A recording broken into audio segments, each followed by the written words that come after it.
Hey guys, tonight we're floating gently across a lake that doesn't quite behave like a normal lake. The air is cool and sweet, the sky just beginning to lighten, and the water around you isn't entirely open.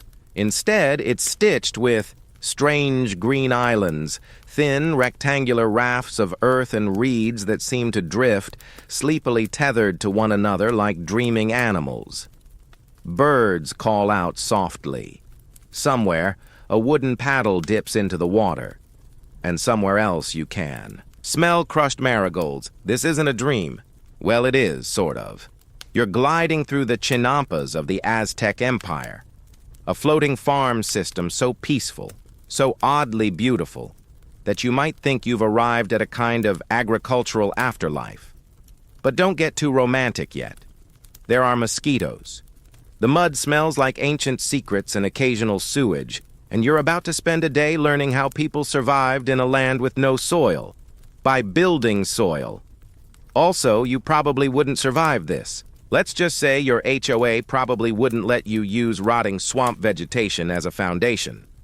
So, before you get comfortable, take a moment to like the video and subscribe, but only if you genuinely enjoy what I do here. And hey, tell me where you're watching from and what time it is. It's strangely comforting knowing where in the world everyone is, all drifting off together. Now dim the lights, maybe turn on a fan for that soft background hum, and let's ease into tonight's journey together. You begin aboard a tiny canoe just barely wider than your hips. It wobbles gently as your guide, an old Aztec farmer who smells of ash, tamales, and damp cotton, nudges you forward with a long wooden pole. All around, the lake is still. It feels like being inside a bowl of sky and mist. Your first sight of a chinampa is underwhelming.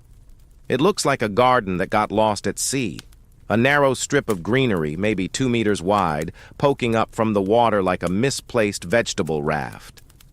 But as your eyes adjust, you realize there are dozens, no, hundreds of these long green rafts. Some are covered in maize, others in flowers.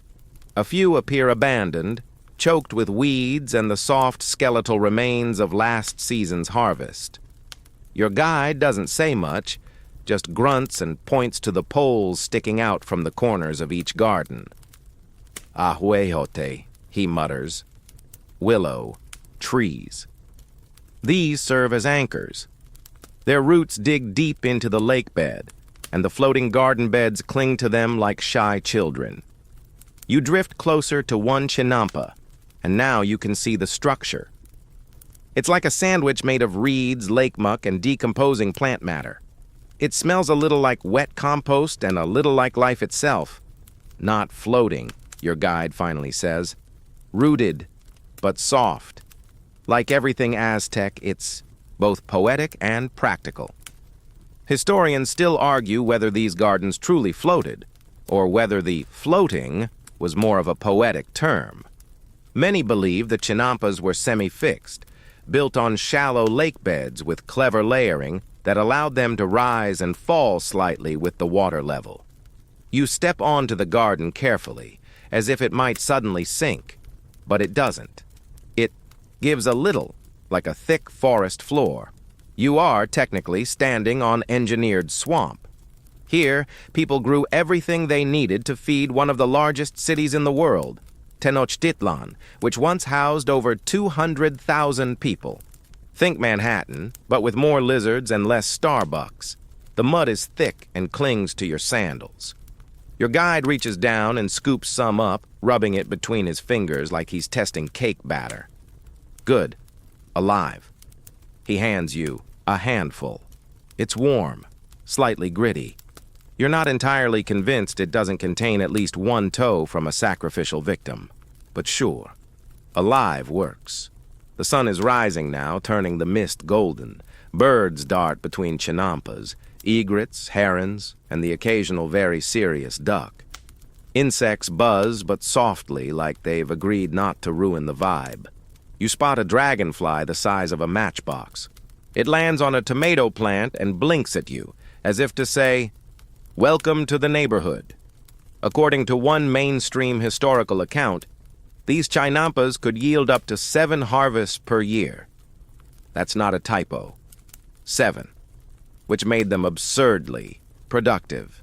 And yet, some archaeologists question these numbers, pointing out the natural limits of soil fertility and human labor. The truth, as always, floats somewhere in between. Your guide begins to chant softly, a little melody meant for the maize gods. It's not formal worship, just a habit, a kind of spiritual throat clearing. The Aztecs believed their crops were living beings with moods, needs, and attitudes. Ignore them and your squash might get sulky. He pulls out a piece of obsidian and begins trimming the reeds near the edge of the chinampa. The blade glints darkly in the morning sun. Then, just as casually, he tosses some seeds into a nearby patch of damp soil, covers them with ash, and hums something that sounds suspiciously like a lullaby. You look around and realize there's no clear separation between farm and home. Some chinampas have little huts on them, barely larger than garden sheds. Others have hammocks strung between trees. Everything here is hybrid, part natural, part human-made, part floating, part anchored, part sacred, part sweaty. And that's when you realize this is not just farming. This is survival, art, and ritual, all tangled together in a garden bed, and so. Your canoe drifts onward. The mist begins to lift. In the distance, the outlines of distant temples rise faintly through the haze. Smoke curls upward from morning fires. Somewhere, a flute plays. And just before the section ends, your guide pulls out a small corn cake wrapped in leaves, hands it to you, and says, "For breakfast, eat, then build." You chew your breakfast slowly, the little corn cake surprisingly warm, soft, and just the right amount of gritty. It tastes of ash, lake mist, and a pinch of chili that wakes up your sinuses more effectively than modern espresso.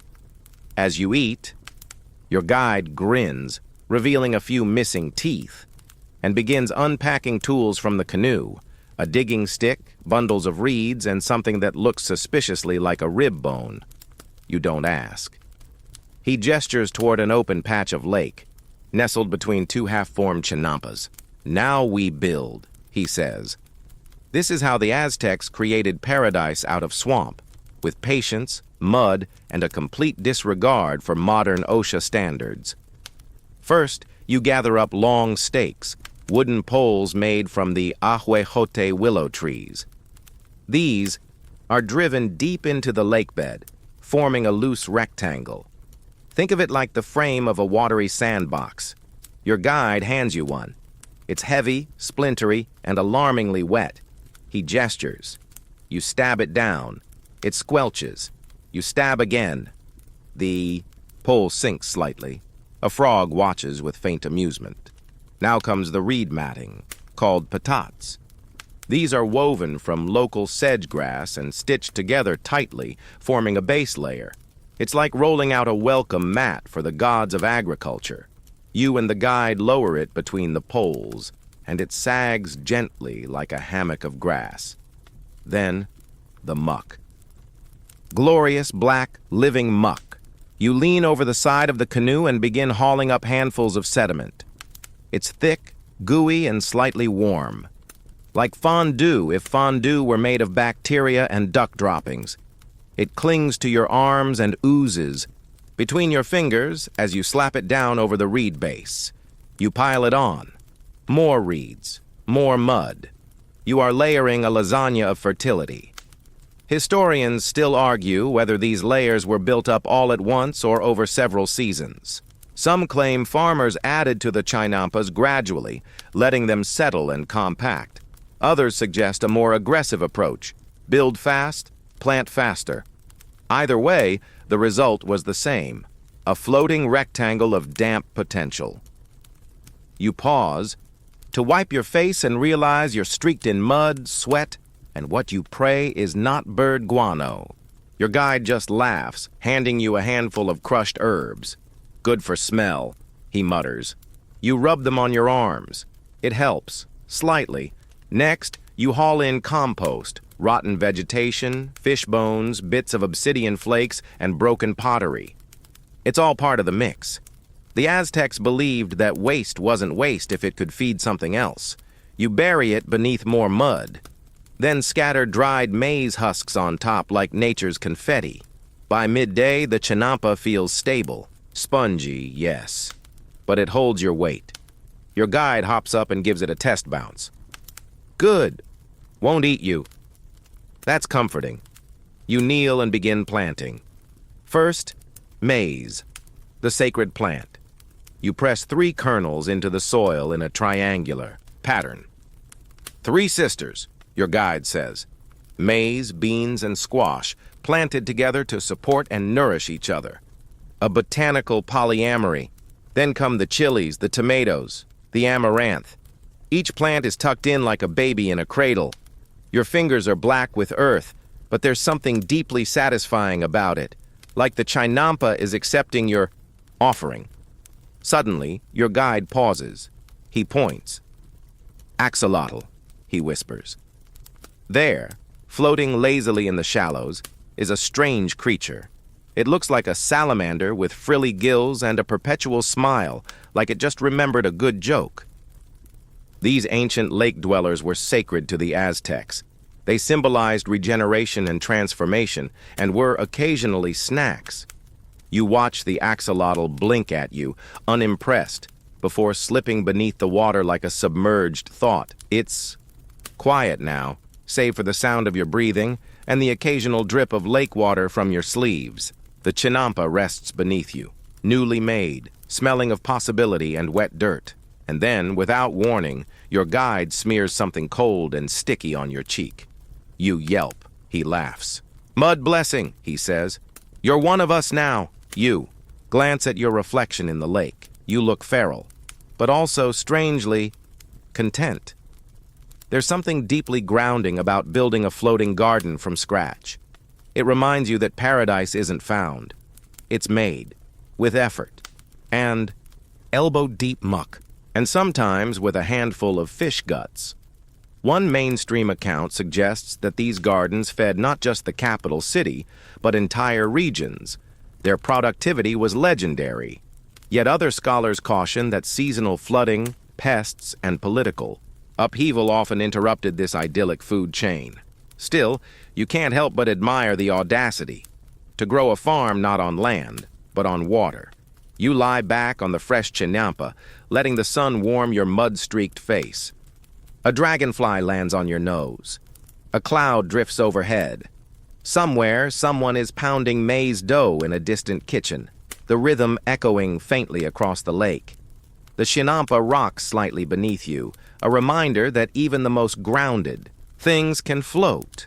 And then your guide hands you a gourd of water and says, "Nap time, you earned it." You drink. It tastes faintly of cucumber, clay, and chlorophyll. You doze off to the soft slap of water against reeds, and the quiet, contented hum of a garden that breathes.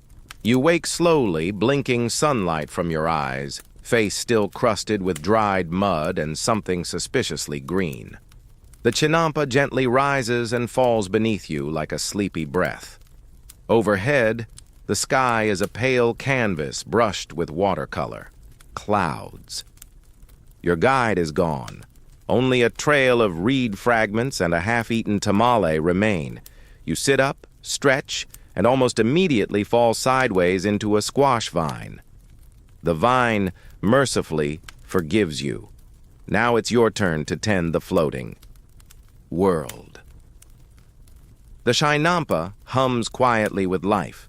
Bees dip lazily between marigold blossoms. Somewhere, a cicada starts its soft, whirring song. Your fingers itch to touch every leaf, to trace the fuzzy undersides of amaranth and the waxy sheen of chilies.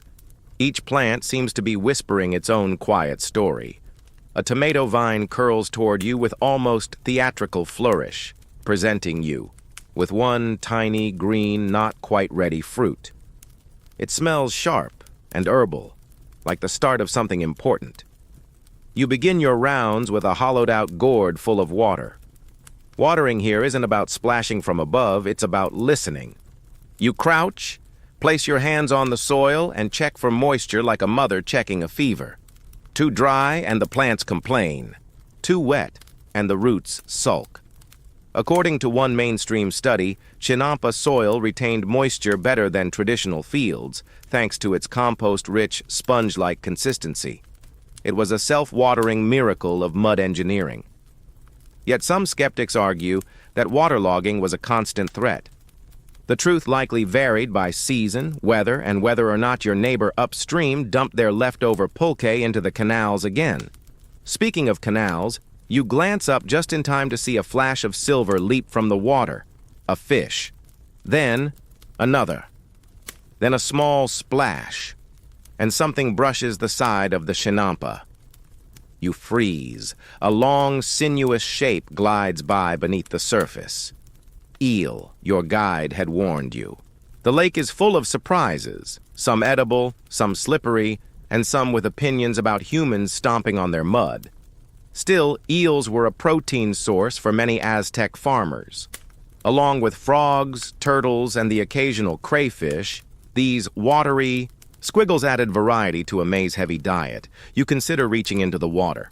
Then immediately consider not doing that. You opt to scatter a bit of crushed chili around the edge of the chinampa instead. Part pest repellent, part spiritual offering. Whether it works or not is up for debate. The eel doesn't seem to mind. It drifts away like a sentient shoelace. You spend the morning thinning seedlings, trimming wilting leaves, and occasionally whispering sweet nothings to a particularly proud stalk of maize. It's growing faster than expected, probably because the lake has been generous this week.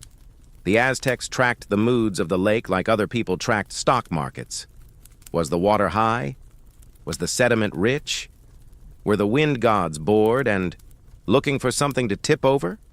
You start to understand why this form of farming was part science, part ritual, part gamble. Even a perfect chinampa could be undone by one angry rainstorm or a jealous neighbor with a canoe and a grudge. Historians still argue how much of chinampa farming was purely agricultural and how much was influenced by religious symbolism. Some believe the layout mirrored cosmological principles, the canals acting as sacred boundaries, the rectangular beds representing order over chaos. Others say, no, it's just practical geometry. Either way, you're now intimately familiar with the sacred sensation of squishing lake mud between your toes. You pause for lunch, another tamale slightly squashed from sitting in your pocket. As you chew, a hummingbird hovers directly in front of your nose. It zips back and forth like a tiny caffeinated drone, eyes wide and unblinking. Then it zips away again, as if disappointed by your complete lack of nectar. You take the hint. Time to check on the flowers. The chinampa next to yours is awash in color, reds, oranges, purples. A neighbor must have planted xochitl, marigolds, and lilac-xochitl, the early ancestor of vanilla orchids. These weren't just decorative. Flowers in Aztec society held immense spiritual value. They were used in rituals, offerings, poetry, and even battlefield metaphors. To die a flower death meant to perish with honor. You pluck one bright blossom and tuck it behind your ear. Immediately, a bee investigates. You apologize profusely and return the flower to its stem. The bee accepts your offering and moves on. The sun climbs higher, and the chinampa begins to shimmer with heat. You retreat beneath a tiny awning of reeds, slurp some water from a clay jug, and let your feet dangle into the canal. The mud is warm now, the water cool, a perfect balance. Just as you start to drift off again, a soft thump sounds behind you. You turn, a bundle of herbs and a note, tied together with reed string, sit on the edge of the chinampa. You didn't hear a boat. You didn't see a person. But the message is clear.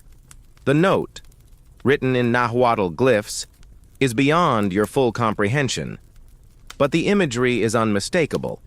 A maize god, a swirling lake, and what might be you holding, a squash. You blink, then laugh. Apparently you're becoming part of the ecosystem. Whether this was a blessing, a warning, or just an elaborate prank by a local child with artistic flair remains unknown. But you feel it, a sense of welcome.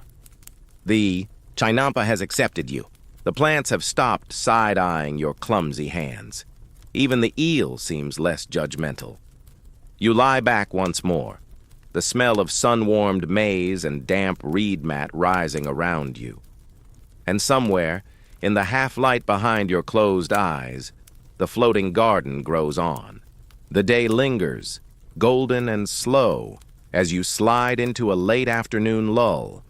The sun, no longer harsh but not yet shy, casts lazy shadows over the chinampa, and everything glows in that honeyed hour where reality feels a little like a dream.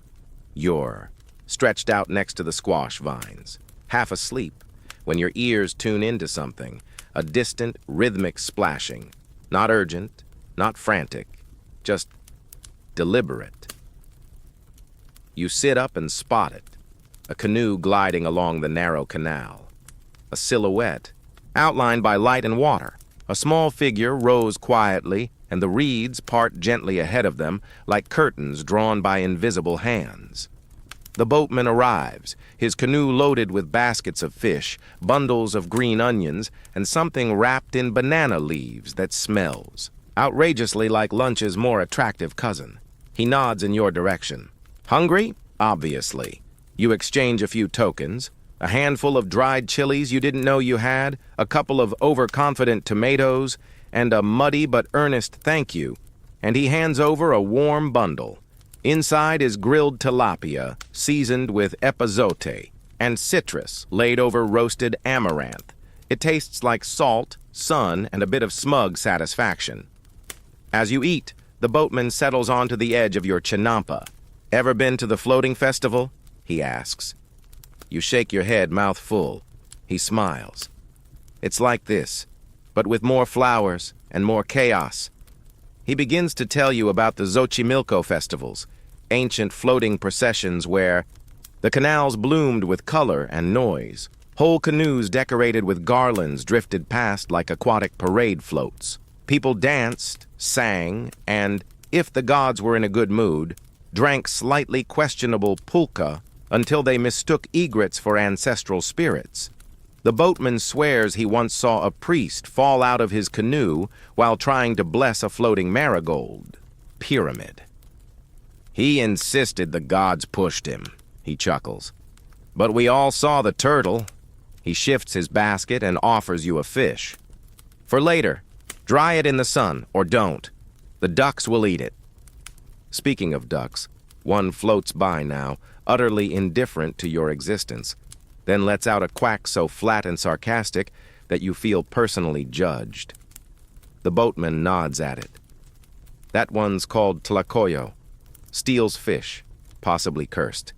You raise an eyebrow. Oh, definitely cursed. Last week it stared at a girl until her tortillas wouldn't cook. Coincidence? Maybe. But her brother's hair fell out too. You make a mental note not to engage in eye contact with Tlacoyo the duck. The conversation shifts.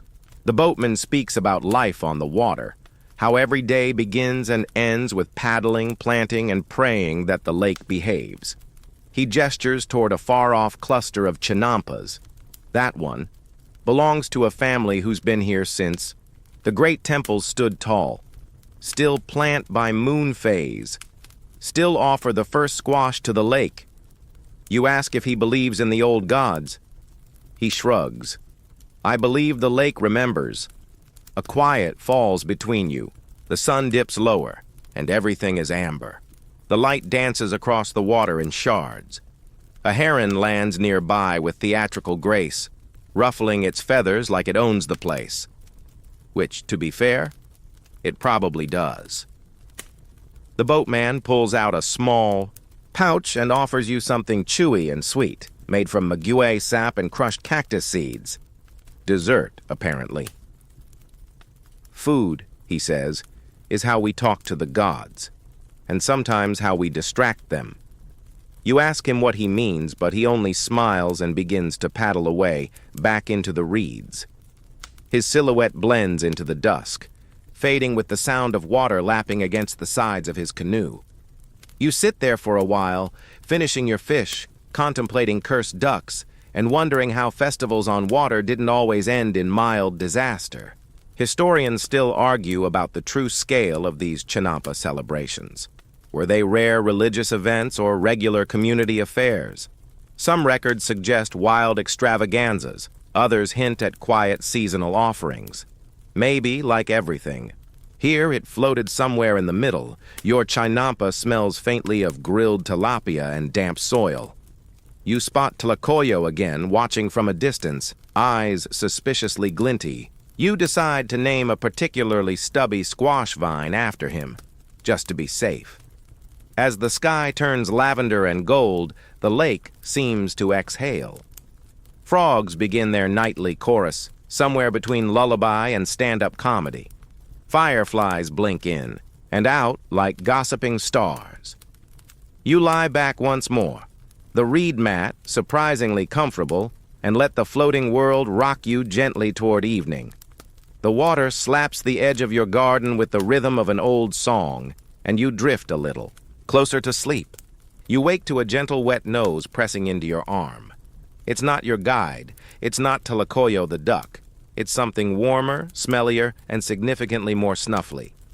You open one eye and come face to snout with what appears to be a very damp dog, a Xoloitzcuintli, in fact, hairless, wrinkled, shiny in the moonlight, and staring at you like it's been waiting for you to explain yourself.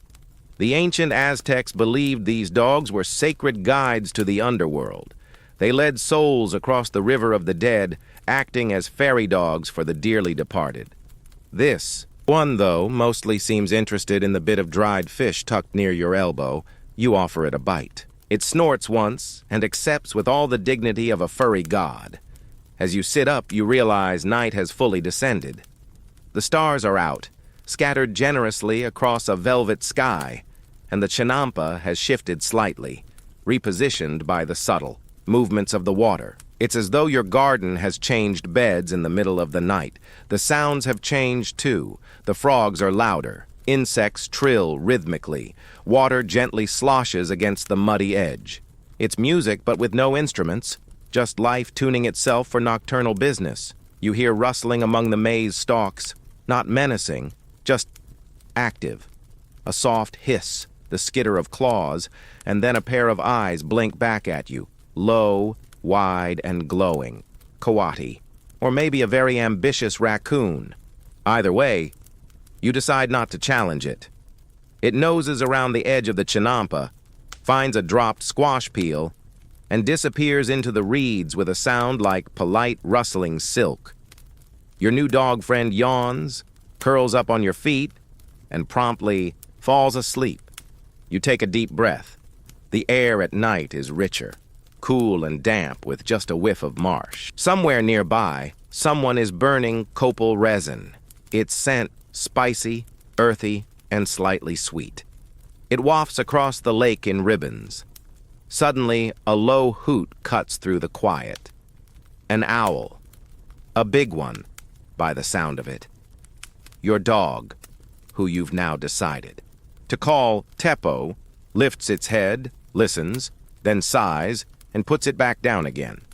Apparently, owl hoots don't warrant action unless accompanied by snacks. The Aztecs associated owls with the underworld, death, and sorcery. Seeing one at night was a sign, though opinions varied wildly on whether it was good or very, very bad. You choose to take it as a greeting from the night gods. Historians still argue about how deeply the Aztecs integrated animal symbolism into everyday decisions. Some believe creatures were seen more as metaphors than active messengers. Others argue that animal appearances genuinely influenced everything from farming to war strategy. Judging by how you're now sharing your floating vegetable bed with a god dog and an owl, you're inclined to believe in the messenger theory. The stars above shimmer brighter now. Their reflections ripple gently in the canals, creating the illusion of two skies, one above, one below. You feel like you're suspended in space, floating between constellations and cornstalks. Then, as if summoned by your own dreamy thoughts, you spot a canoe drifting silently past. In it sits a woman, wrapped in shawls, face hidden, holding something that glows faintly. Perhaps a lantern, perhaps not. You blink. She's already gone, the reeds swallowing her passage like she was never there. You whisper to Teppo, "Did you see that?" Teppo snores in response. You lie back again, folding your hands behind your head. The chinampa cradles you. The water sings, softly. And the night feels alive but calm. It's easy to forget the world outside this floating garden exists. Here, time stretches. Sounds are deeper. Even thoughts feel slower, like they're wading through warm water to reach your brain. You listen to the frogs harmonize. You count fireflies. You watch as tiny bats flicker above the maize stalks, chasing invisible things. Every so often, the water laps against the roots of your squash, and the chinampa answers with a subtle, sleepy sway. The dog shifts beside you and grunts. The owl hoots again, farther now. You wonder briefly if the woman in the canoe was real, or just a story the lake wanted to tell you. Either way, you're exactly where you're meant to be, and for once, the only thing you have to do is nothing. Morning on the chinampa doesn't so much arrive as it slowly seeps in. You stir beneath your reed blanket. Yes, someone apparently tucked one over you in the night, and yes, you're pretending it was the maize gods. The sky is now that soft, pre-dawn blue, just bright enough to make out the silhouettes of maize stalks waving gently, like they're doing early morning stretches. Teppo is gone, presumably off to haunt someone else's chinampa in exchange for more fish. But before you can mourn his departure, you hear the splash of a paddle. A canoe approaches, its bow adorned with feathers and marigolds. Standing inside is a man who might be carved from the same wood as his boat. His robe is streaked with ash, his hair tied with obsidian beads, and around his neck swings a string of dried maize cobs. He smells like incense, old stories, and chili paste. He's a priest. Not the pompous, flint-wielding temple priest you might picture from school textbooks. This one's more of a chinampa priest, a rural intermediary between gods and squash. You half expect him to bless your toes. He steps onto your chinampa with the balance of someone who's done it 10,000 times, looks around at your slightly overwatered amaranth and two proud chili plants, and nods. "They're listening," he says cryptically. You decide to take that as a compliment. He kneels by your maize and unpacks a bundle. Inside, copal resin, feathers, carved maize kernels, and a small censer shaped like a jaguar's face. He lights the copal, and soon the air smells like a combination of church, forest floor, and spicy armpit. It's oddly pleasant. He begins to chant, not loudly, but in a conversational tone, as though updating the gods on your progress. He tells them about your wobbly start, your decent planting technique, and your unfortunate interaction with a duck. You're not sure how he knew about Tlacoyo, but apparently the grapevine on floating gardens is quite robust. The maize, for its part, seems to lean slightly toward him. The Aztecs believed maize was sacred. It wasn't just a crop, it was a god. Tenochtitlán, to be specific. He had moods, requirements, and a flair for the dramatic. Plant without ceremony? Expect drought? Harvest without thanks? Enjoy your blighted corn. Historians still debate how widespread these rites were. Some argue they were central to every agricultural act. Others say they were symbolic gestures, more about social cohesion than literal belief. But here on your chinampa, with smoke curling through the stalks and a man muttering stories to your chili plants, belief feels oddly practical. The priest dips a feather in a bowl of water and gently sprinkles your squash. He mutters a short blessing in Nahuatl, something about fertility, patience, and not angering the ants. You're not sure if that last part is metaphorical, but you nod solemnly. He then sits back and produces something unexpected, a little clay flute, shaped like a hummingbird. He plays a soft tune, sweet, wandering, the kind of melody that might get lost in the reeds and come back 3 days later with secrets. It drifts through the canal, echoing faintly.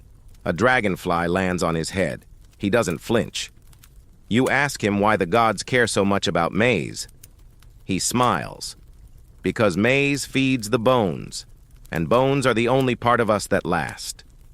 Poetic. Also mildly threatening, he offers you a turn at the flute. You accept, produce something that sounds like a goat sneezing in a clay bottle, and hand it back quickly. He chuckles, pats your shoulder, and begins to pack up.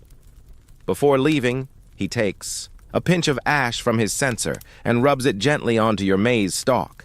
For strength, he says. Then he does the same to you, also for strength, and because you still smell like fish. You thank him. As he departs, paddling slowly into the mist, you watch the incense trail linger in the air like a fading ribbon of smoke graffiti. It clings to your chinampa, settles into the soil, and maybe, just maybe, gets whispered into a maize god's ear. The priest didn't stay long, but his presence changed the mood. Your chinampa feels more awake now, more alert, as though it's aware that it has a role to play in the universe. Or maybe it's just that the chili plants are finally looking smug for good reason. You sit cross-legged beside the maize, the ash still warm on your cheek, and hum the priest's melody. The lake listens. The reeds lean in, and somewhere far off in the distance, a duck sneezes. Mid-morning slides in without hurry, like honey down a warm stone.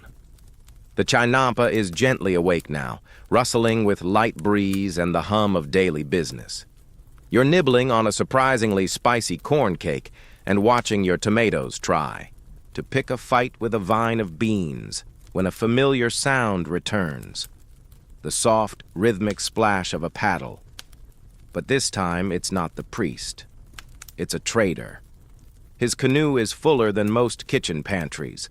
Bundles of herbs, baskets of dried fish, folded cloth dyed the color of bird feathers, and a small clay idol that looks vaguely like it's judging your haircut. The trader himself wears a wide-brimmed straw hat, a single gold earring, and a grin as wide as the lake. "Need anything?" he calls. Before you've even said hello, you nod. Who doesn't? He glides alongside your chinampa and begins unpacking goods like a magician pulling rabbits from a hat. First, a basket of tamales, some wrapped in avocado leaves, others in maguey fiber. You point at one that smells like mole and disappointment. He nods. That one's for regretful mornings. Next, fish, both fresh and sun-dried. He holds up a particularly plump tilapia with the reverence of a jeweler presenting a diamond. Caught this one near the temple canals. Probably overheard a prayer. You trade some of your amaranth, newly impressive after your priestly blessing, and a few questionable tomatoes. He accepts graciously, even if one of the tomatoes is a little mushy and clearly overcompensating for something. Then, with the flourish of someone about to tell a tale, he sits on the edge of your chinampa and says, "Want to hear something weird?" Obviously. He launches into a story about a festival that took place 2 moons ago. A noblewoman, newly married, had a chinampa built entirely of white flowers. She and her groom drifted across the lake under the stars, musicians following in silent canoes. But halfway through the ceremony, the groom fell overboard, dragged down by his elaborate gold sandals. They found him 3 days later, the trader says, biting into a tamale. Still wearing the sandals. Very polite ghost, though. You raise an eyebrow. He shrugs. Not every story ends with fish. He moves on to gossip. A priest caught arguing with a talking parrot. A chinampa that sank after someone dared to plant only squash. Greedy, the trader says, nodding seriously. You always need balance. You ask if the chinampa really sank. He pauses. Well, no. but the squash got moldy, which is basically a curse. He opens a pouch and pulls out something wrapped in cloth. Unfolding it reveals a flat, dark patty.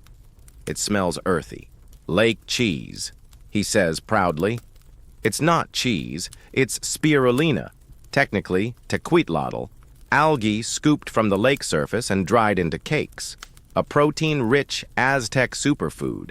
Tastes like pond, but in a good way, sort of. Historians still argue how significant spirulina was in the Aztec diet. Some believe it was a crucial protein source, especially during lean seasons. Others say it was more supplemental, not universally consumed. Regardless, you take a bite and nod. You've had worse, like that one chili that nearly burned your eyebrows off. The trader finishes his tamale, feeds a fish head to a passing duck, thankfully not tlacoyo, and begins to repack his canoe. Before leaving, he digs out a tiny figurine made of clay and obsidian. "For your plants," he says. "Keeps away the jealous ones." You thank him. He salutes you with his paddle and disappears into the reeds, his boat trailing ripples behind like a quiet signature. You sit for a while, watching the little idol catch the light. It's a squat figure with wide eyes and a mischievous smile.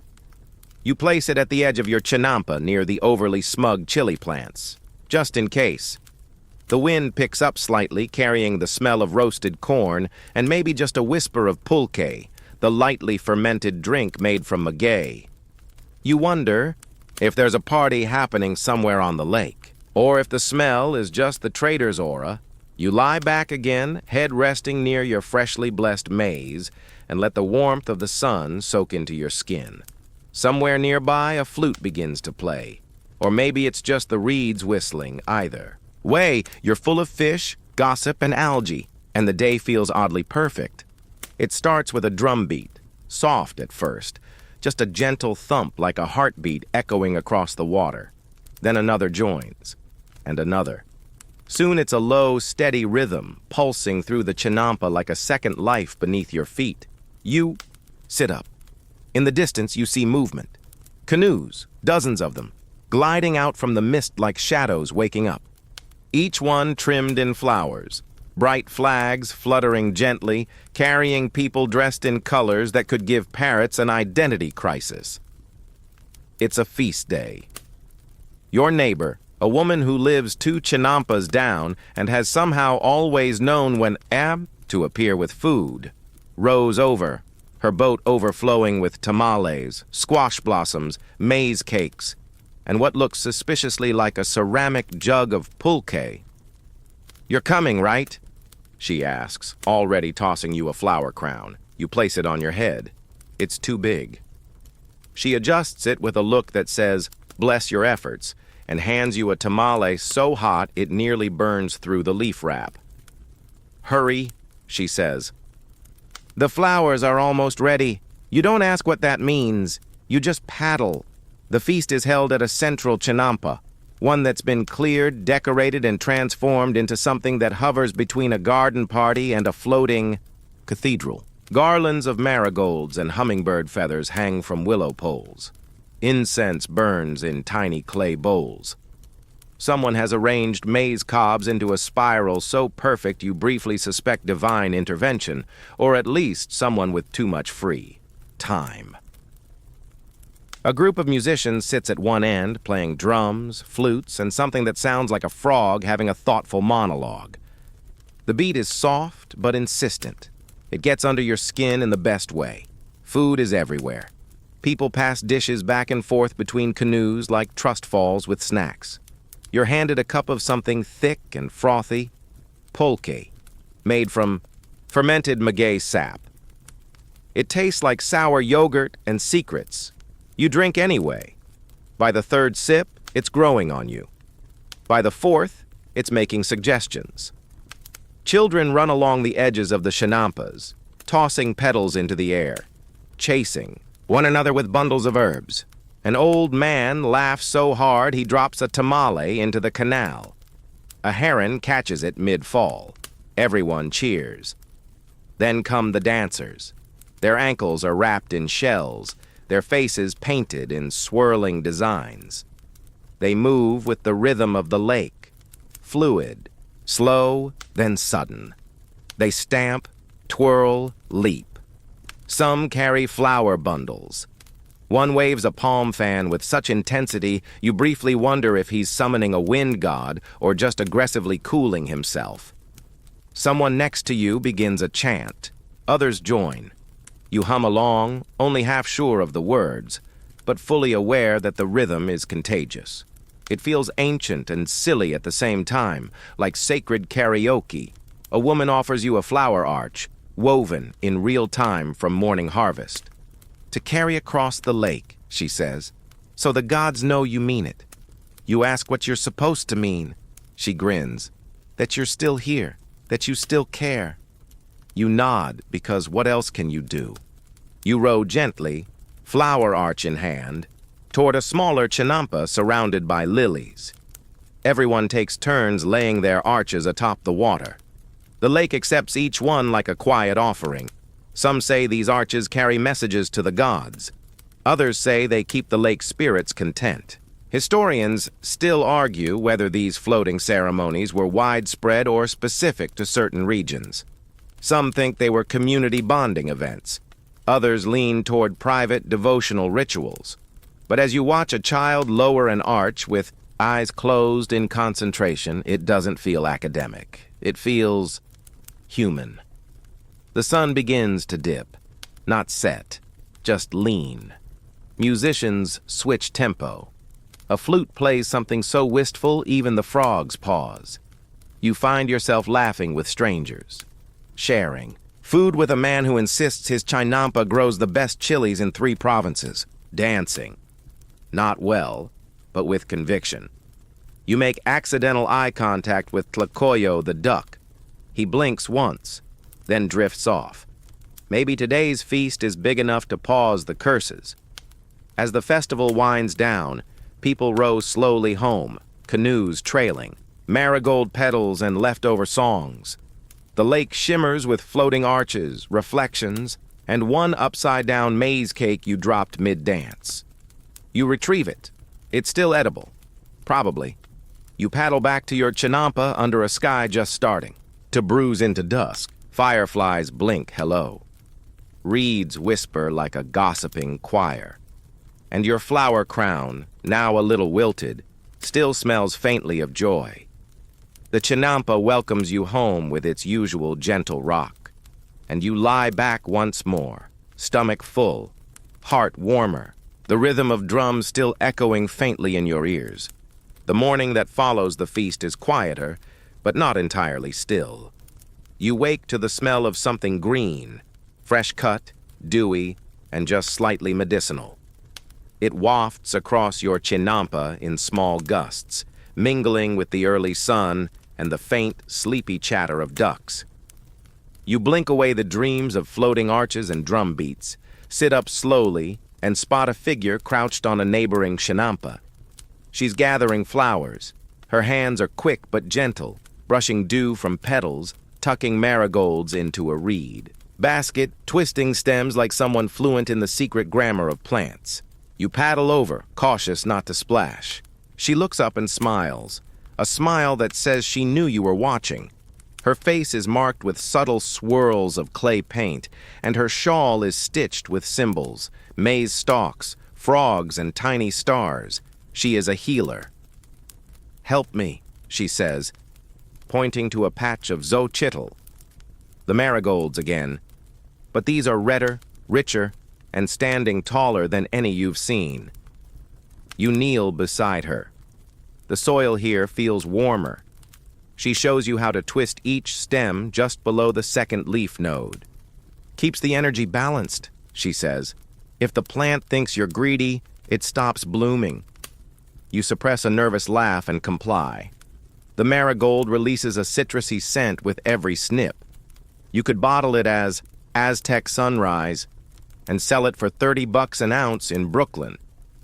She moves on to other plants, broad cacao leaves, fragrant epizot, and the delicate night-silvered petals of moonflower. Each one has a use, not just for healing bodies, but minds, spirits, and occasionally livestock with complicated feelings.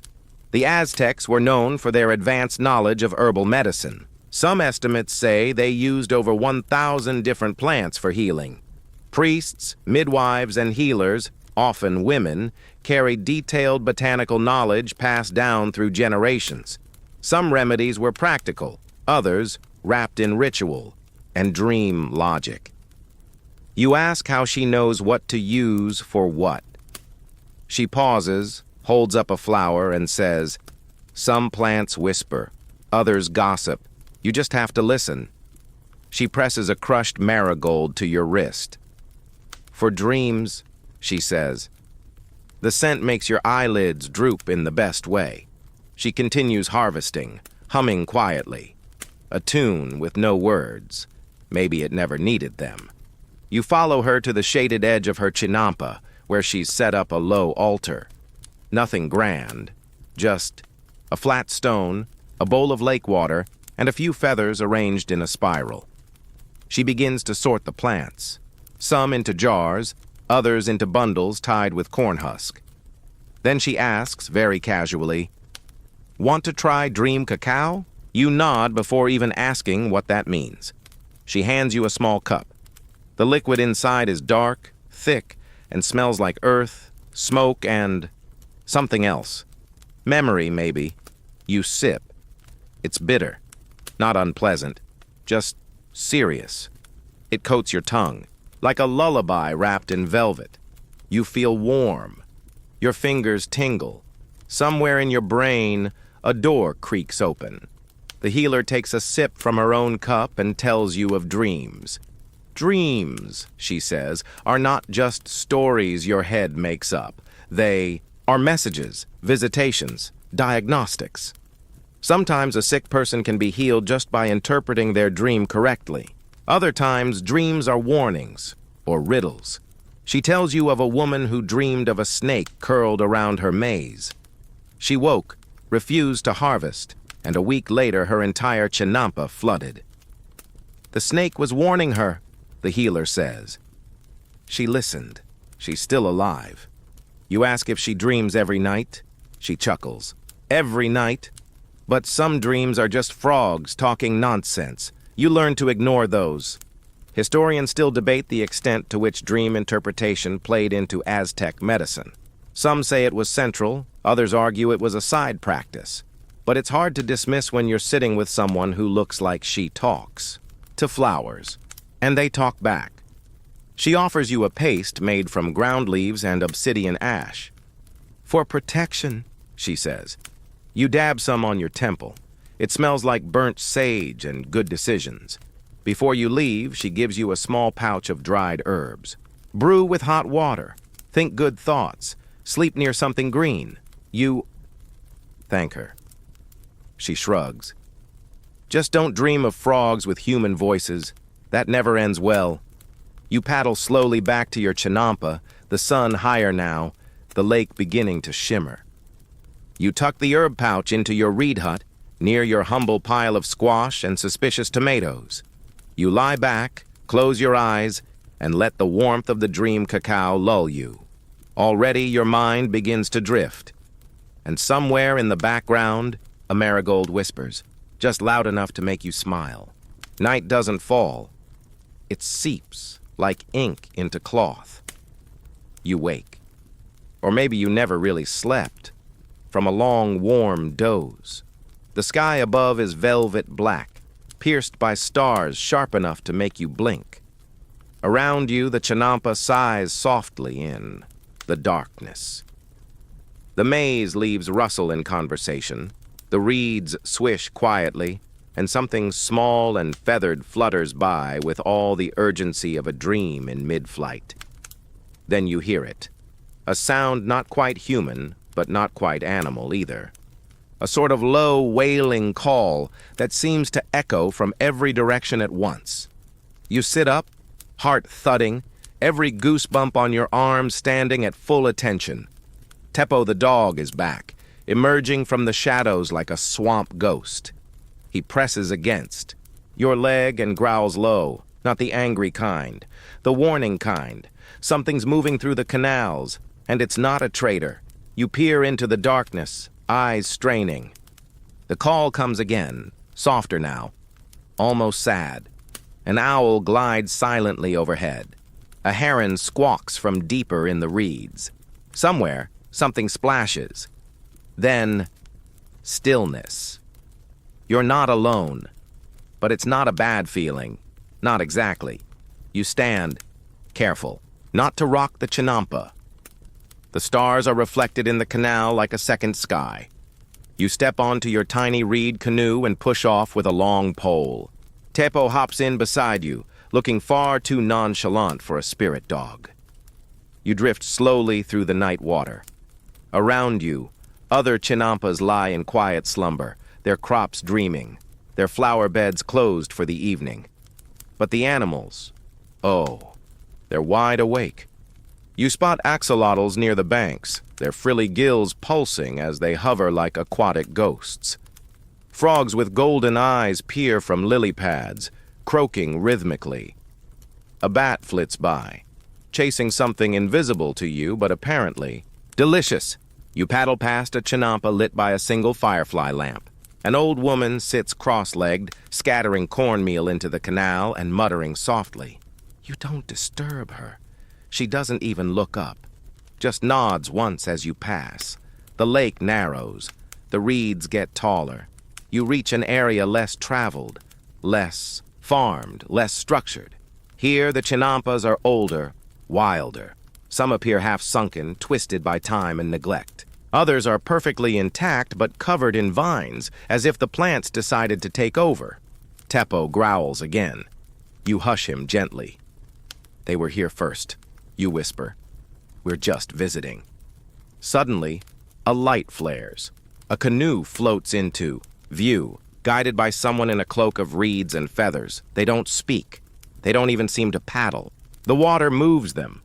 At the center of the canoe sits a clay bowl glowing with soft blue fire. You blink. Then they vanish around a bend. You follow slowly, breath shallow. But when you turn the corner, there's only water. And an eerie calm. Even, the frogs have paused.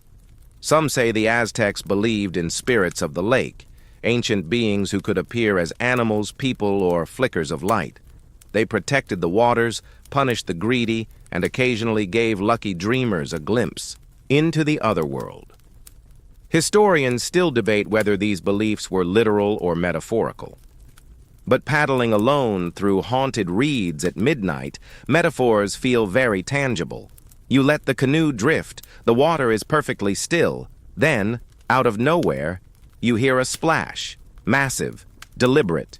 You whip your head around. Nothing, just a single lily pad, floating, spinning gently. Teppo growls again. You decide maybe it's time to head back. As you turn, you feel a breeze against your neck, warm, fragrant, floral. You glance over your shoulder. No one. But something has changed. The air hums. The water pulses gently. Your chinampa, when you finally return, seems brighter under the stars. The maize looks taller. The marigolds have reopened. You don't speak. You don't need to. You curl up beside Teppo, who sighs heavily like a dog with too much to explain. You stare at the stars until your eyelids flutter closed. And as sleep takes you, you hear the night creatures whisper once more, soft and strange and just out of reach, like dreams you half remember, or stories the lake is still, deciding whether to tell. The next morning arrives not with a bang, but a brushstroke. Light slips across the lake like paint on canvas, soft, golden, and so slow you barely notice it until your chinampa begins to sparkle. The dew catches fire, the maize stretches with, yawns you can almost hear, and somewhere nearby, a heron lands with the grace of a ballet dancer pretending not to trip. But it's not the bird that captures your attention.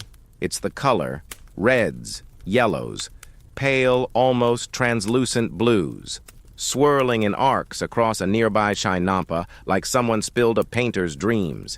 You blink, rub your eyes, and realize someone has spilled a painter's dreams. She's standing knee-deep in marigolds, her dress covered in pigment, her hands full of bark paper and brushes made from hair and reeds. The early sun reflects off her cheekbones, and she's humming as if the sky has asked for a lullaby. A painter. She glances at you as you drift by. "Too early for questions," she says. "But not for looking." You nod respectfully, watching, as she dips a brush into a bowl of indigo. Real indigo, the kind that stains your soul as much as your fingers, and paints a hummingbird onto her paper. The bird seems to lift off the surface. Or maybe you're just still a little drowsy, Aztec. Painters didn't paint for fun. They painted to remember, to record, to invite gods into the everyday. They painted on codices, long folded documents made of a matted bark paper, and their work told stories of battles, births, seasons, and stars. You ask her what she's painting. "Today," she replies simply. She shows you a sheet. It's you, apparently, asleep beneath a wilting flower crown, your chinampa bobbing like a lazy turtle. Your dog is included. The duck is there, too. It looks smug. You're flattered. Also mildly offended by how small she's drawn your feet. She paints fast, like she's chasing the sun. Her hands move in rhythms. She tells you the pigments come from bugs, rocks, and sometimes dreams. Cochineal beetles for red, ground obsidian for black, crushed flowers for yellows and greens. Some colors are sacred, some are secret. She holds up a bowl of deep purple and whispers, "This one only works if you've forgiven someone recently." You don't ask what happens if you haven't. You just smile and admire the way her strokes blend pigment with motion. A hummingbird zips by overhead. She doesn't flinch, just lifts her brush and mimics its wings with two swift arcs. The bird pauses mid-flight, watches her, and then zips away again, clearly impressed. The hummingbird, in Aztec mythology, was a powerful symbol, linked to the god Huitzilopochtli, patron of war and the sun. But here, in this quiet morning, the bird feels more like a poem than a warning. Historians still argue about how much individual expression Aztec artists had. Were they creative storytellers or sacred scribes with strict templates? The truth, as always, probably lies somewhere in the pollen-dusted middle. You watch her dip a cloth into the lake, clean her brush, and begin again. This time, she paints the reeds, the water, the exact light on your maze at this particular hour. It's like she's trying to trap the moment before it fades. You ask how she learned. "From the wind," she says. Then, more seriously, "My grandmother. She painted for the priests. Then, for the markets. Now I paint for the lake." You wonder how many stories are swirling in her baskets, how many mornings she's caught in pigment and pressed into memory. You wonder if she'll paint you again, hopefully with better feet. Before, you can ask she's packing up. The light has changed, the color has shifted, and her moment is over. "Take this," she says, handing you a folded square of paper. You open it later, back on your chinampa.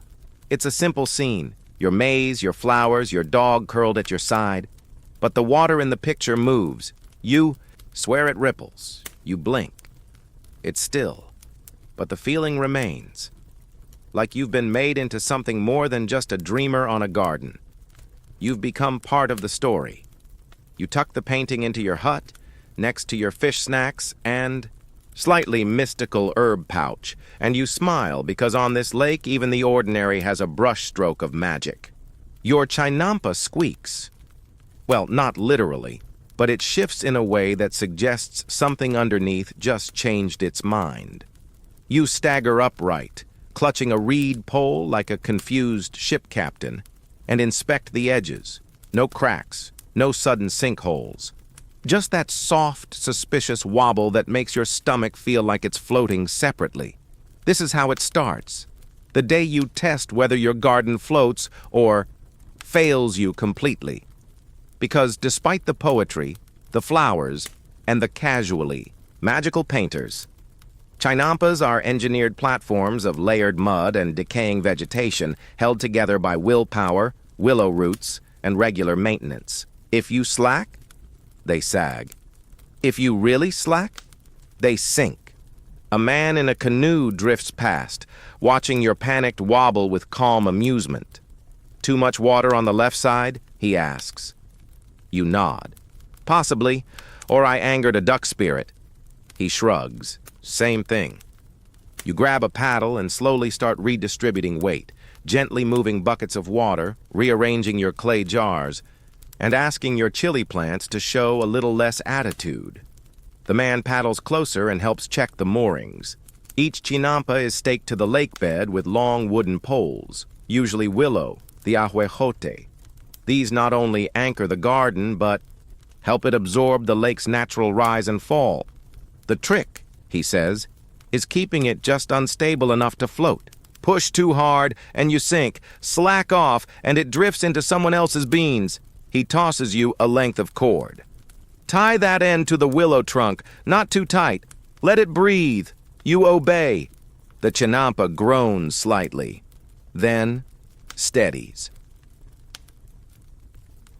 Crisis, mostly averted.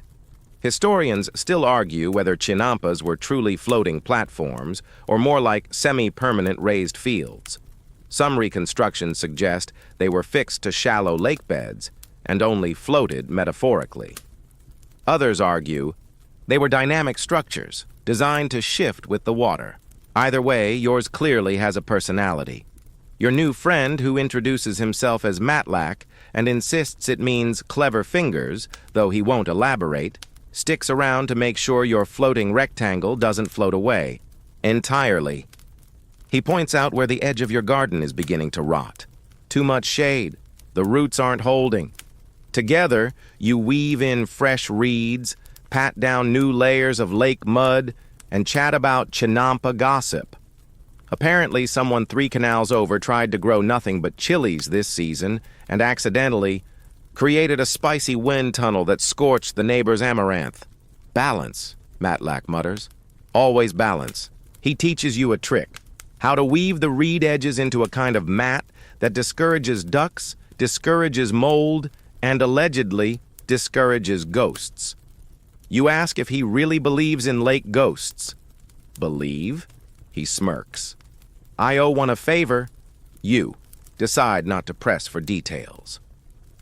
As the sun climbs higher, the chinampa begins to feel sturdy again.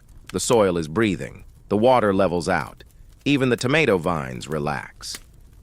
Matlack helps you install a small drainage channel, a trench lined with stone and bark, guiding excess water back to the canal. Your roots will thank you, he says.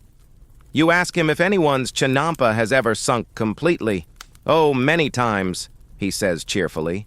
Usually after a party, or a bad argument, or an especially heavy duck. You glance toward the horizon. No sign of Tilicoyo.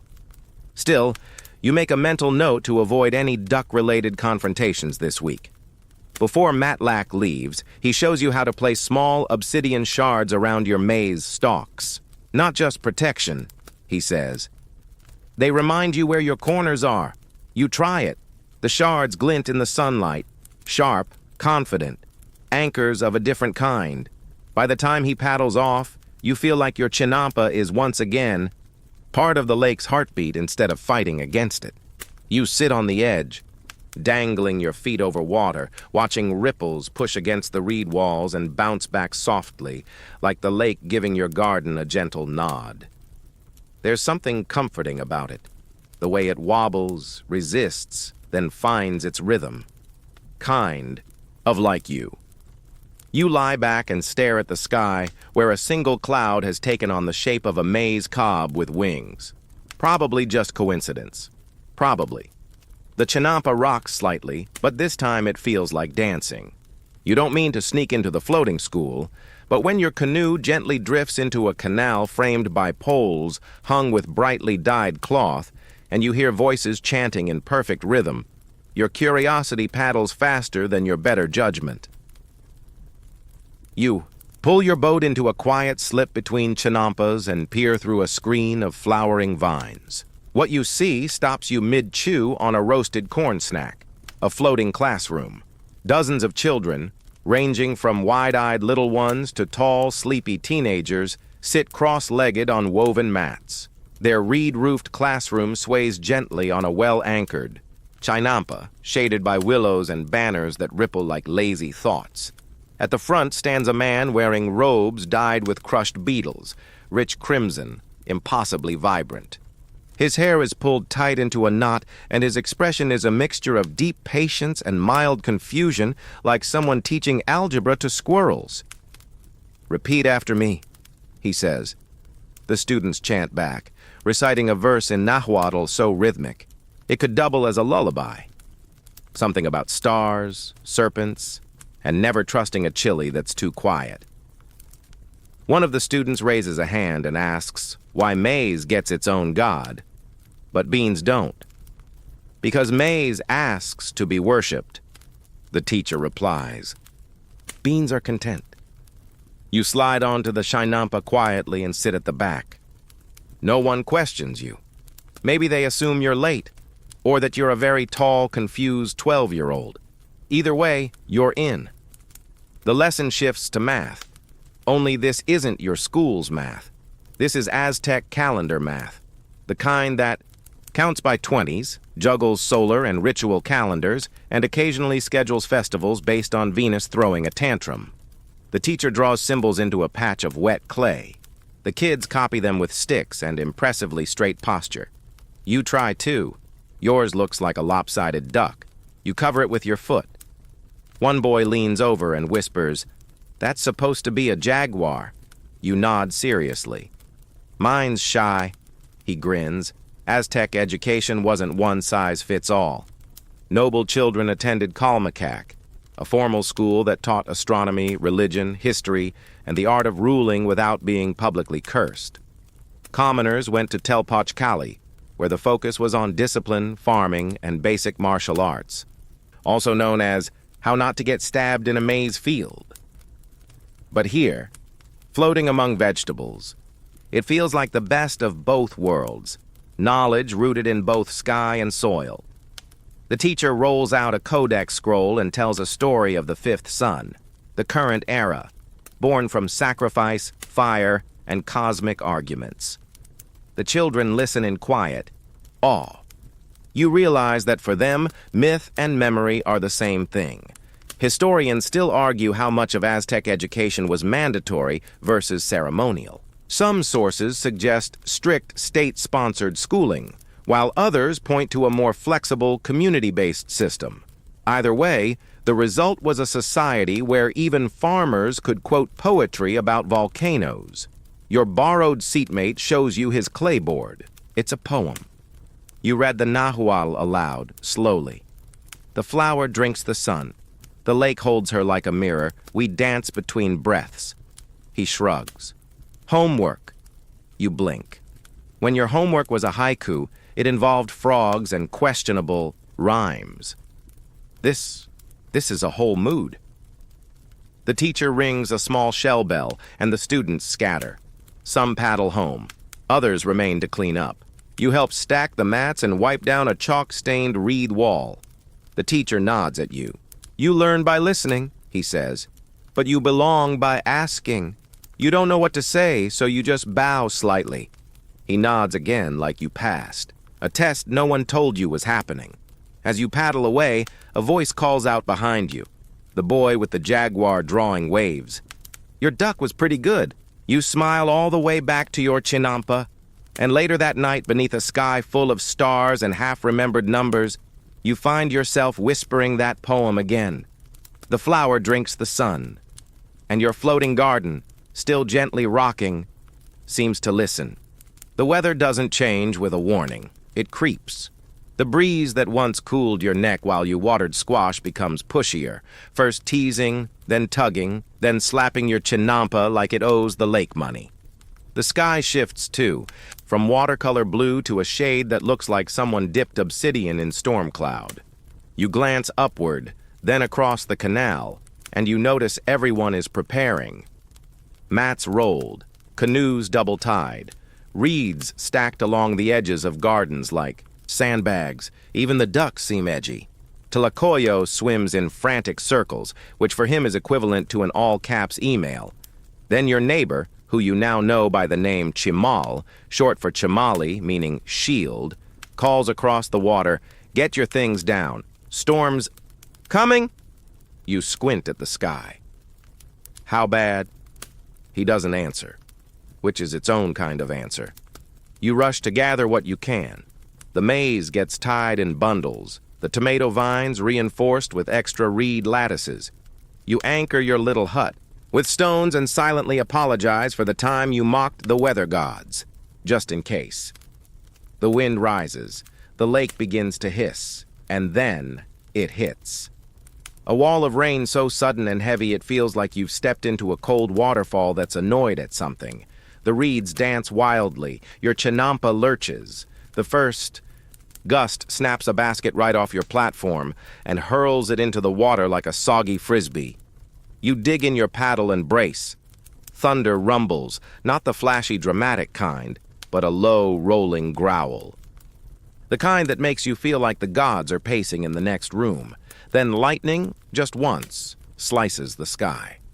For a moment, the entire lake glows silver. You see every chinampa outlined in light, every willow tree bowed, every canoe fighting to stay upright. Then dark again. You try to breathe. The storm breathes louder, and just when you think the chinampa might snap away from its moorings, something moves at the edge of your vision.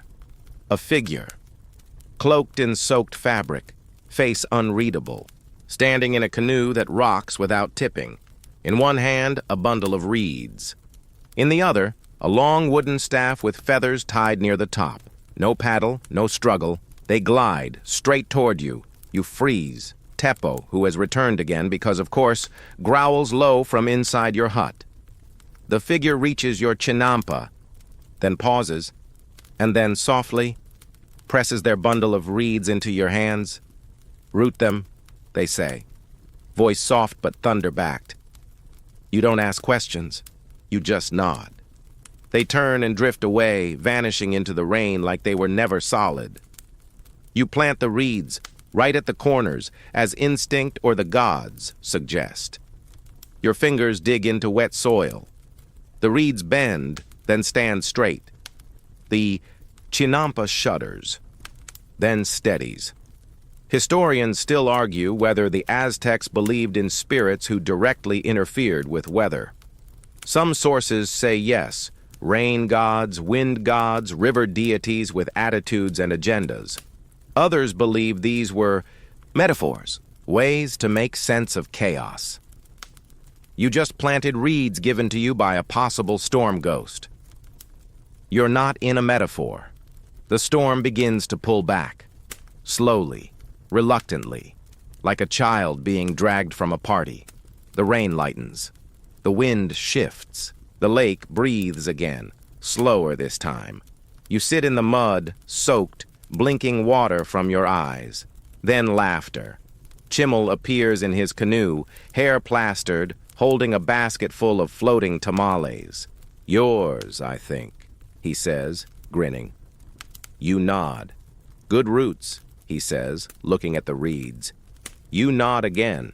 That night, the storm recedes into memory. The air smells clean. The chinampa glistens.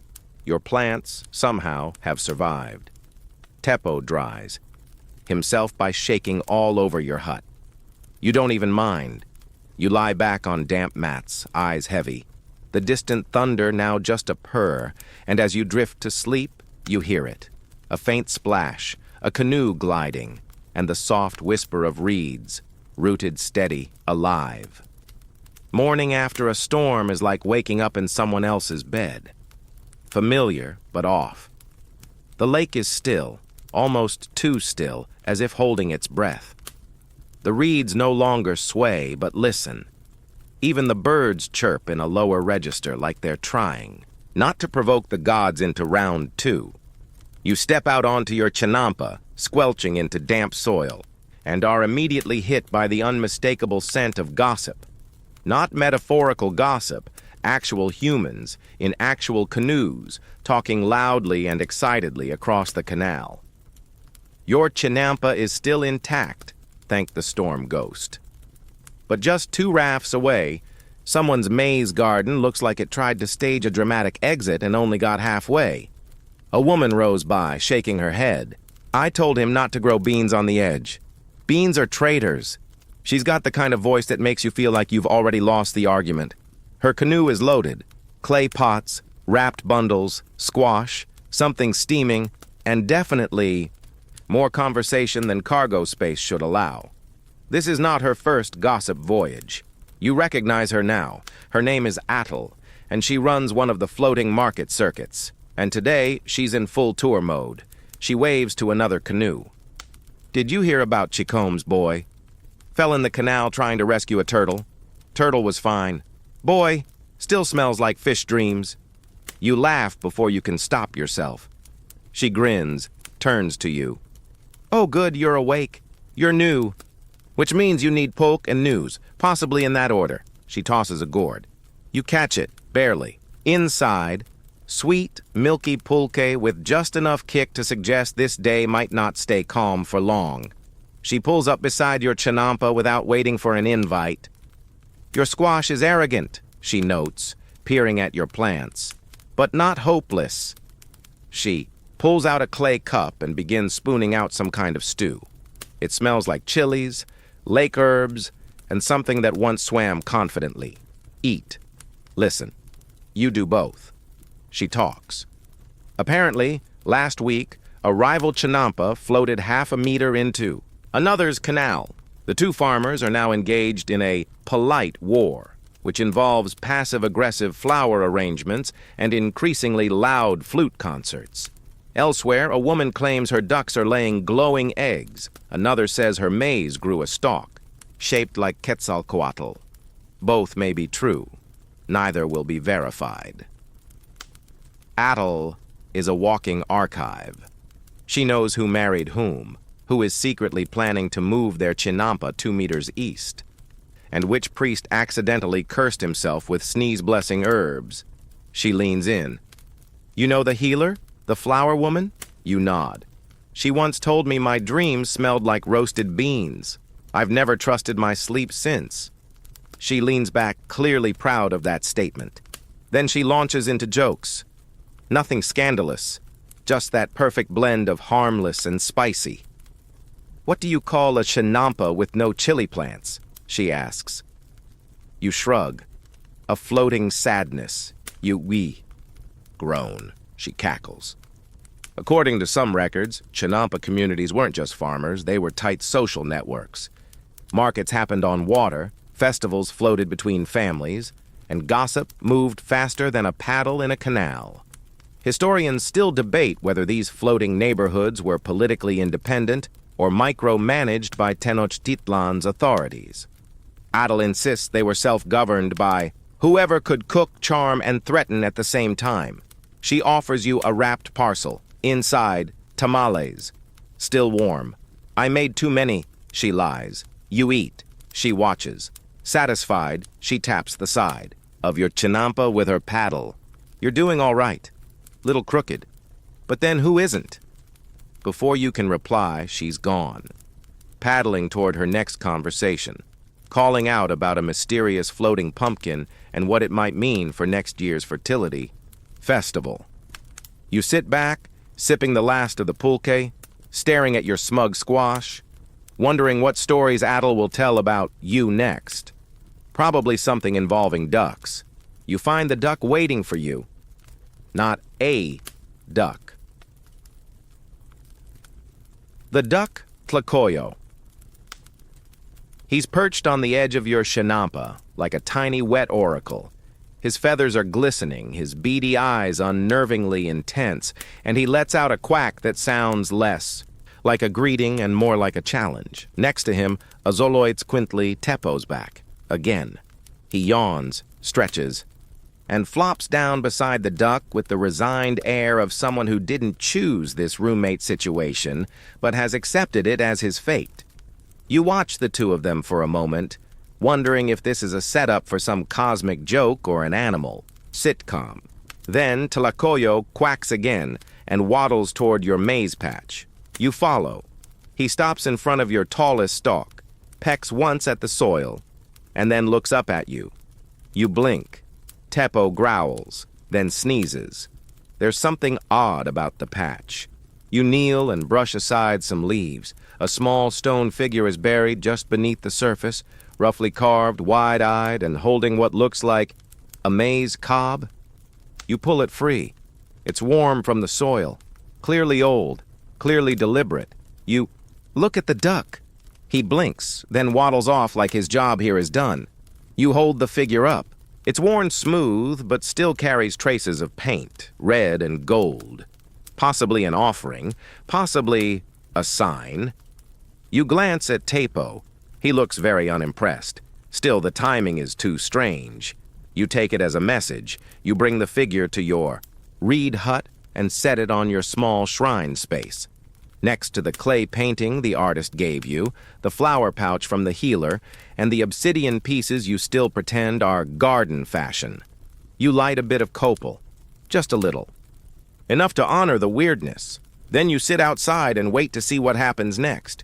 Because when a duck delivers an artifact, you don't ignore it. Not here. Not on this lake. Moments later, Chamal paddles by and calls out, "Did you see the eclipse sign this morning?" You blink. "What eclipse?" He points to the sky. The clouds curved around the sun. Looked like a crocodile swallowing a tortilla. You pause. "Is that good?" He shrugs. "Depends on the tortilla." You hold up the figure. He squints, then whistles. "That's old. Could be from the lake's deep places, where the islands sank." You suddenly feel very aware that you've been gifted something that might belong to the bottom. The Aztecs believed lakes held portals, to the past, to the gods, to other realms. Some thought that buried objects could rise again when the world needed them. Historians still debate whether these beliefs were ritual or metaphor. But when a duck hands you sacred swag, you lean toward the former. Chimal nods sagely. "Keep it dry. Offer it something sweet." You glance at the fish cakes.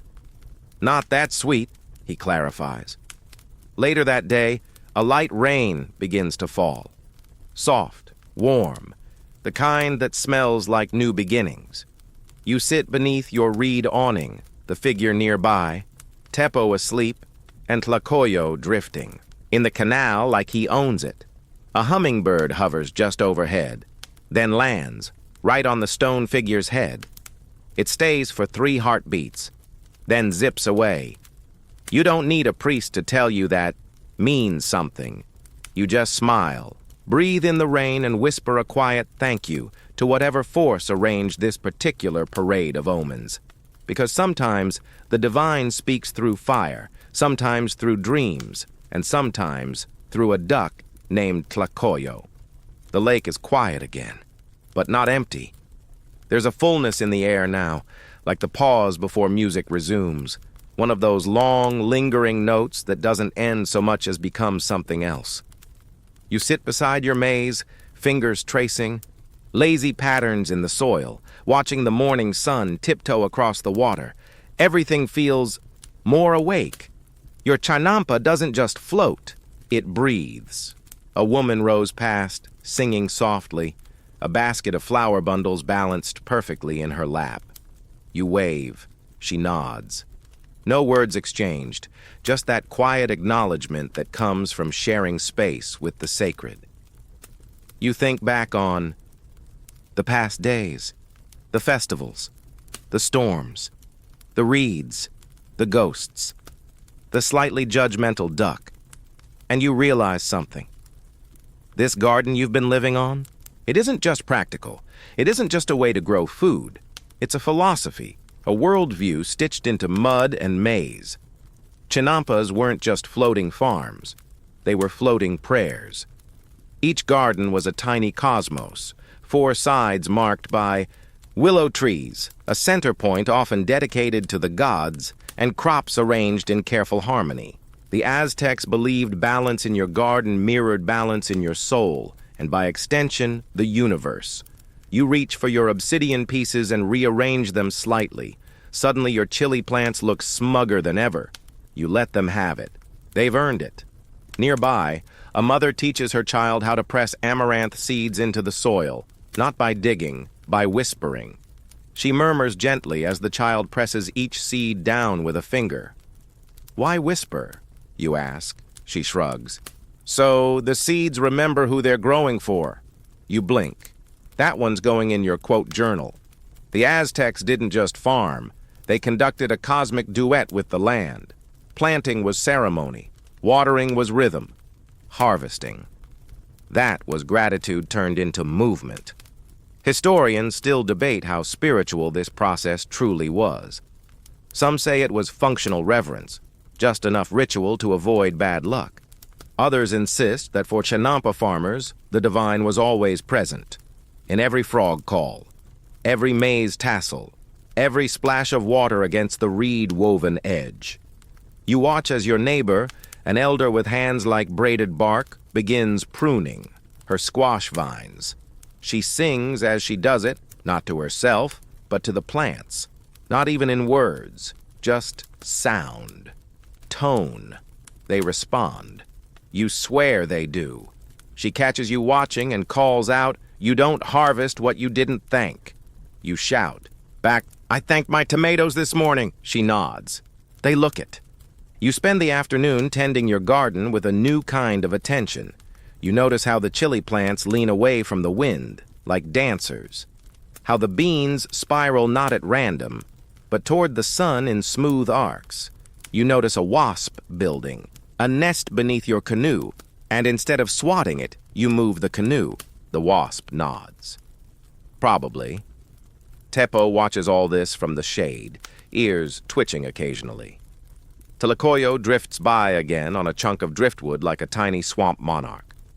The stone figure you found sits near your maze, content in its new position.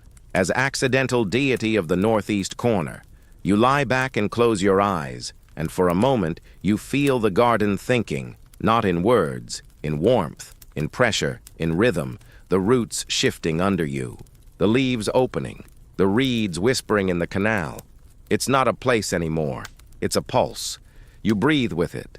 A dragonfly lands on your finger. You don't move. It sits there a while, then zips off, probably to spread gossip about your singing. You open your eyes to find a flower has bloomed near your head, one that wasn't there this morning. A gift or just timing? Same difference here. You whisper your thanks, and the petals tremble ever so slightly. The garden's rhythm is now your own. You wake with the maize, stretch with the reeds, drink in sun like squash on the rise.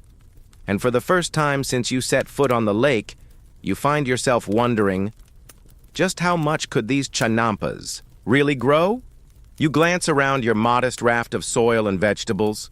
It feels bountiful, sure. But could this little patch of floating earth really feed an empire?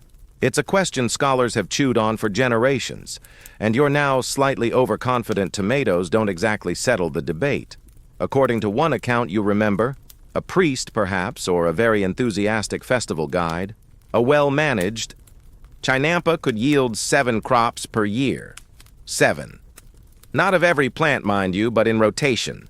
Maize, beans, squash, chilies, amaranth, tomatoes, flowers, herbs, each in their season. Carefully timed, carefully tended, some say a single hectare. Could feed as many as 20 people. Others scoff. In good years, they say, and only if no ducks are involved. Historians still argue whether chinampas were miracle farms or carefully mythologized marketing material for Aztec greatness. It depends, they say, on variables: rainfall, soil layering, pest control, moon phases, and how many festivals caused your neighbors to forget to water things. You look at your own harvest, modest, slightly uneven, and definitely late on one side due to that earlier storm, and you suspect the truth floats somewhere in the middle. Still, The system is genius. Every chinampa is part of a matrix. Canals don't just transport water, they aerate, regulate, and offer fish, frogs, and edible algae, which, by the way, you've gotten weirdly used to. Each garden is ringed with trees, ahuejote willows mostly, that prevent erosion and help secure the structure. The mud itself is replenished regularly from the canal floor, rich with nutrients and other things you choose not to think too hard about. You grab a pole and begin scooping mud to top off a patch where the chili plants have started acting dramatic again. It's heavy work, sticky, sloppy, but strangely satisfying. The deeper you dig, the thicker the smell. Earth, water, decomposition, rebirth. It clings to your fingers, your nostrils, your sense of self. You pause and think, this is where life starts. Not in perfect soil, not in sanitized rows. Here, in layered mud, full of stories and fish bones and last season's roots, you spread the muck gently. The squash approves. The beans, ever cooperative, continue their slow skyward spiral. Then you hear it. A flute, faint, simple, from somewhere across the lake. You stand. The sound is joined by others, voices chanting, oars slapping water, drums beating soft as heartbeats. You paddle to a neighboring chinampa and find a group of farmers forming a circle. One by one, they hold up their tools, digging sticks, baskets, seed pouches, then they bow, not to each other, to the soil, to the water, to the sky. You stand back, unsure if this is public or private. An old woman beckons. You join. End of cycle, she says.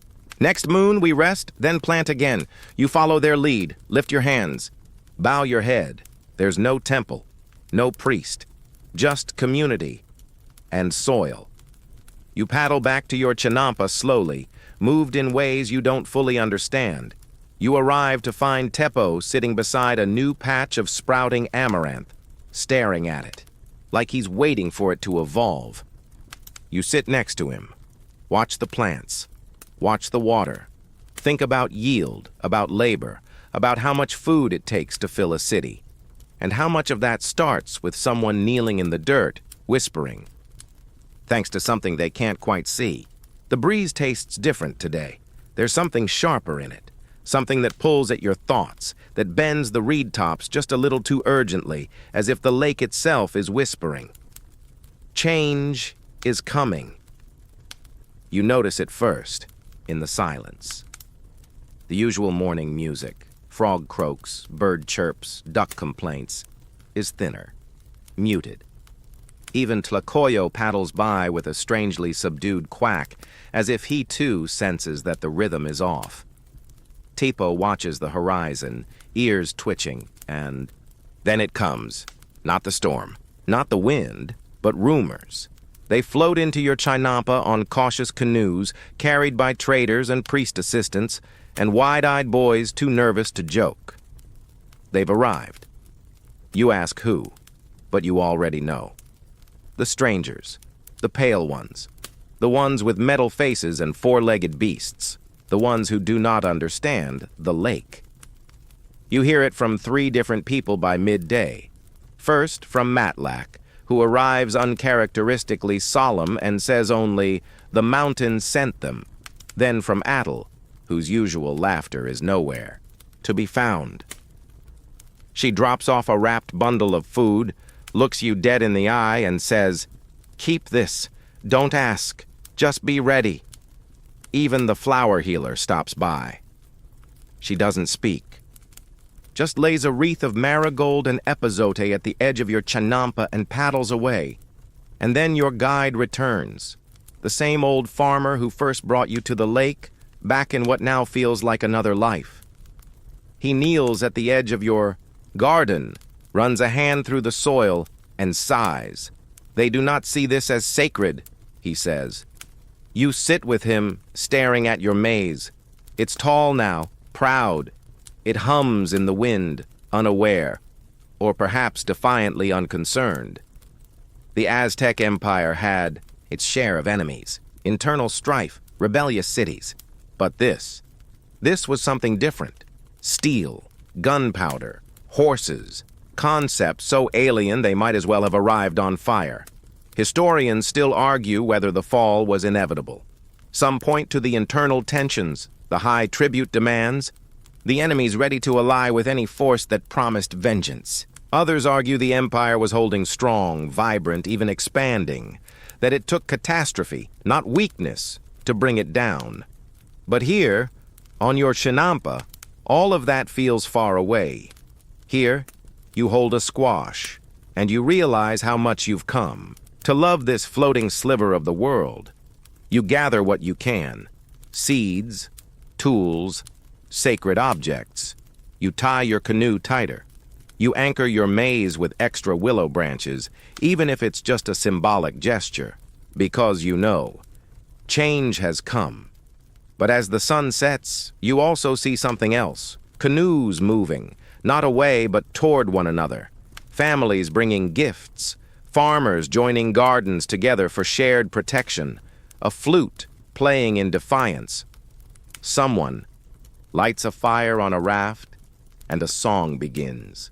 Slow, aching, proud. You paddle to the center, where the floating festival chinampa once stood. It's been rebuilt. Reed mats, torches, a table piled with tamales and prayers. You join them. Someone hands you a drink. Someone else begins a chant, and together, you sing. Not to stop the tide, but to remind it what it's washing over. This is not just soil, not just food. This is memory. This is faith. This is home. You close your eyes. The song carries you. And for now, the chinampa holds. The lake is quiet again. But it's a different quiet. A postscript kind of quiet. The kind that follows after something changes and the world pretends it didn't notice. Your chinampa floats gently in the pre-dawn stillness, the sky still purple and soft, the water mirror flat. The songs from the festival have faded into memory, but you can still feel their rhythm in the boards beneath your feet. The stranger boats have not yet reached your part of the lake, or if they have, they've passed silently, uninterested in maize and mud. You don't know what tomorrow holds. But this morning, this sliver of borrowed time, you still have your garden, and it is still growing. The maize is tall, the amaranth bold. Even the chili plants, for all their attitude, bloom bright and proud. Your reed hut smells like smoke, herbs, and comfort. Tlacoyo floats in a lazy circle. Tepo snores with one paw over his face. You move slowly, deliberately. You fetch water for the squash. You hum as you do it, one of the healer's tunes. You rewrap your stone figure in fresh cloth. You brush pollen from your painting and hang it where the wind can see it. Everything deserves care. Everything deserves to be remembered. Because floating gardens like these don't just feed mouths. They root people. They hold memory in place. Even when the rest of the world shifts. The Aztecs may have lost their empire, their temples, their sunstones. But the chinampas, they linger. Historians say that even after conquest, even after cities fell and maps changed, the chinampa system remained. Locals kept planting, kept weeding, kept building mud lasagnas even when no one paid tribute. Even now, in the 21st century, you can find chinampas still alive, still floating, still feeding people. In Xochimilco, in quiet corners of southern Mexico City, hidden between highways and suburbs, there are still canoes, still gardens, still seeds with names older than concrete. And somewhere, probably not far from a lazy heron or a suspicious duck, there's someone just like you, scooping water, planting squash, whispering thanks to the soil. You lie back one final time, head resting on folded reeds, Tepo curling beside you like a comma. The sky is pink now, a new day beginning. But for a moment longer, you drift. rocked gently by the world you helped grow, wrapped in the hum of earth and water, carried by roots you can't even see. And as your eyes flutter closed, the maze hums back, your home. So now, as we close our eyes, let's leave the lake slowly.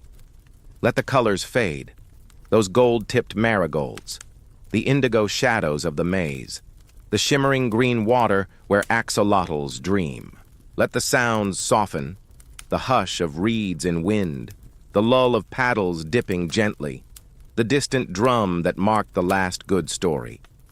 Your chinampa, that floating piece of cosmos, sways one last time beneath the stars.